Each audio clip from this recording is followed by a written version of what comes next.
शीशे की तरह टूटकर बिखर जाएगा नीतीश कुमार के पीएम बनने का ख्वाब। विपक्षी एकता की मीटिंग पर पूर्व प्रधानमंत्री ने दिया जवाब। नीतीश के पैरों तले से खिसक गई जमीन। कोई नहीं है टक्कर में, कहां पड़े हो चक्कर में। पीएम मोदी के समर्थन में पूर्व प्रधानमंत्री ने कह दी बहुत बड़ी बात। चुनाव से पहले विपक्ष को जबरदस्त आघात। इधर पटना में होने वाली विपक्षी एकता की मीटिंग के लिए नीतीश कुमार ने राहुल को मनाया। उधर पूर्व प्रधानमंत्री ने लोकसभा चुनाव में पीएम मोदी के साथ चलने का बिगुल बजाया। पीएम मोदी ने कर ली है अब हैट्रिक लगाने की तैयारी। 12 जून को पटना में नीतीश कुमार विपक्षी एकता का शक्ति प्रदर्शन करने वाले थे, लेकिन अमेरिका में बैठे बैठे राहुल गांधी ने नीतीश कुमार से बगावत कर ली। राहुल गांधी ने 12 जून को होने वाली विपक्षी एकता की मीटिंग में जाने से साफ इंकार कर दिया। इसके बाद नीतीश कुमार को 440 वोल्ट का झटका लगा कि इस मीटिंग को रद्द कर दिया गया। नीतीश कुमार इसके बाद राहुल गांधी को मनाने में जुट गए। सूत्रों की माने तो राहुल गांधी ने नीतीश कुमार का आग्रह मान लिया है। पहले ये मीटिंग 12 जून को होनी थी, लेकिन अब ये मीटिंग 23 जून को होने वाली है और अब इस मीटिंग में राहुल गांधी भी आएंगे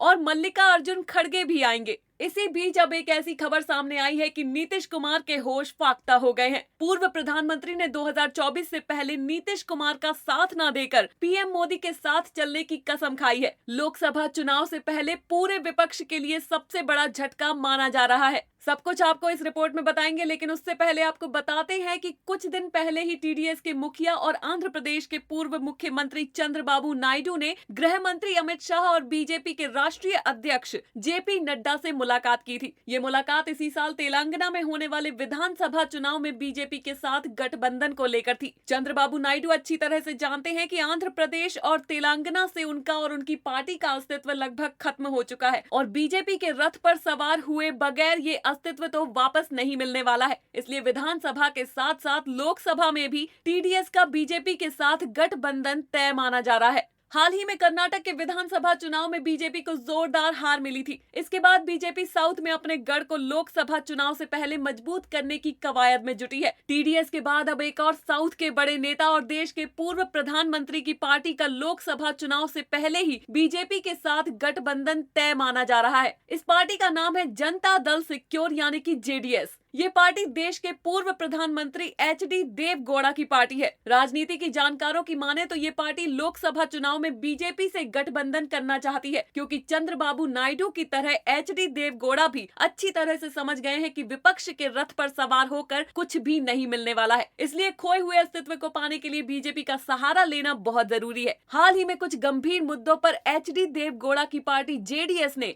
बीजेपी का खुलकर समर्थन भी किया था। नए संसद के उद्घाटन में जब विपक्षी पार्टियों ने बहिष्कार किया था, तब देवगौड़ा वहां पर पहुंचे थे। इसके अलावा हाल ही में ओडिशा के बालासोर में हुए ट्रेन हादसे के बाद जेडीएस ने रेल मंत्री अश्विन वैष्णव का बचाव किया था। आपको बता दें कि लोकसभा चुनाव में बीजेपी के नजदीक आने के जेडीएस के पास कई वजह हैं। जेडीएस कर्नाटक लोकसभा की 28 सीटों में से 4 सीटों पर चुनाव लड़ना चाहती है। ये 4 सीटें हैं मांड्या, हसन, बेंगलुरु ग्रामीण और चिकबल्लापुर। बीजेपी ने 2019 के लोकसभा चुनाव में राज्य की 28 में से 25 सीटें जीती थी। मांड्या से जीतने वाली सुमन लता अम्बरीश ने बाद में बीजेपी को समर्थन दे दिया था। इस चुनाव में जेडीएस सिर्फ एक सीट हसन ही जीत पाई थी। पूर्व प्रधानमंत्री एचडी देवगौड़ा तक चुनाव हार गए थे। विधानसभा के चुनाव में भी जेडीएस को जोर का झटका लगा है। बीजेपी से जुड़े सूत्रों का मानना है कि विधानसभा चुनाव में जमीन खिसकने के बाद अब जेडीएस के लिए अपने अस्तित्व को बचाना बड़ी चुनौती है। इसके लिए जेडीएस बीजेपी के कंधों पर लड़ाई लड़ना चाहती है। ऐसा नहीं है कि बीजेपी को जेडीएस की जरूरत बिल्कुल भी नहीं है। बीजेपी के हाथ से कर्नाटक की सत्ता निकलने के बाद लोकसभा पार्टी के सामने 25 सीटों को बचाए रखना बड़ी चुनौती है। इसलिए दोनों पार्टियों का मानना है कि एक साथ आने से वो विरोधियों को न सिर्फ चुनौती दे सकते हैं, बल्कि आसानी से पटखनी भी दी जा सकती है। मिशन 2024 के लिए बीजेपी जी जान से जुट चुकी है। सूत्रों की माने तो बीजेपी अब पुराने सहयोगियों के साथ नए सहयोगियों पर भी फोकस कर रही है। पंजाब, केरल, उत्तर प्रदेश, तमिलनाडु जैसे बड़े बड़े राज्यों में बीजेपी से कई बड़े नेता संपर्क में हैं। बीजेपी इस मिशन में अगर कामयाब हो पाई तो एक बात तो तय है कि नीतीश कुमार कभी आजीवन प्रधानमंत्री नहीं बन पाएंगे और पीएम मोदी इस बार भी